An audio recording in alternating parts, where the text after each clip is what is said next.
And so I'm here today with Paul Goodwin, who's our current country head based in New York. So, hey, Paul, good to talk to you.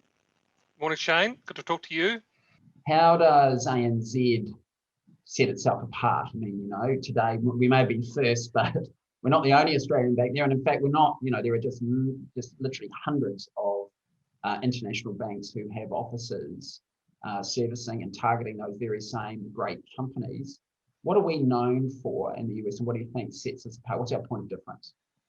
Yeah, I think it's as you keep saying to all of us, and we're all well aware, we do have to have a point of competitive advantage and understand where it is that we can differentiate ourselves from other banks with our customers. And for us here, really, it is twofold. I think the power of our network. So we are well known as an Australian and New Zealand bank. We've been here for a long time, but increasingly over the last number of years, our customers also see that Asian network that we've built out. So that network proposition we have that extends from Australia, New Zealand up and includes Asia differentiates us, particularly from the other Australian banks. And the other thing that really stands out for us, and we hear this from our customers a fair bit, is that there are areas where we are as good as anybody in the world from a product perspective. And you look at things like trade and supply chain. We're now Apple's biggest supply chain finance partner in the world. So for a company like Apple, for ANZ to be their biggest supply chain finance partner suggests that we are pretty good at that. We're also very good at clearing Australian and New Zealand dollars. Now, of course, everywhere we're talking at the moment, the world's been a pretty tough place. The US went through a really horrendous time, certainly at the beginning of COVID, although things seem to be a lot more optimistic at the moment with the success of the vaccine, and the economy seems to be on fire like it is here in Australia. Throughout that, and you joined sort of at the beginning of all of that, Paul, but over that last 18 months, what do you think, what are the achievements within the US team that have really contributed the most to the bank's performance over that period of time?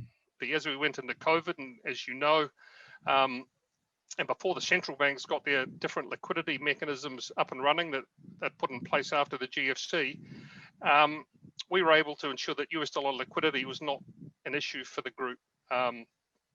Through accessing our relationships across the Americas, whether it be through corporates, public sector entities, or other central banks. So that's something that we're proud of. We played an important role. It was tested, and we came through.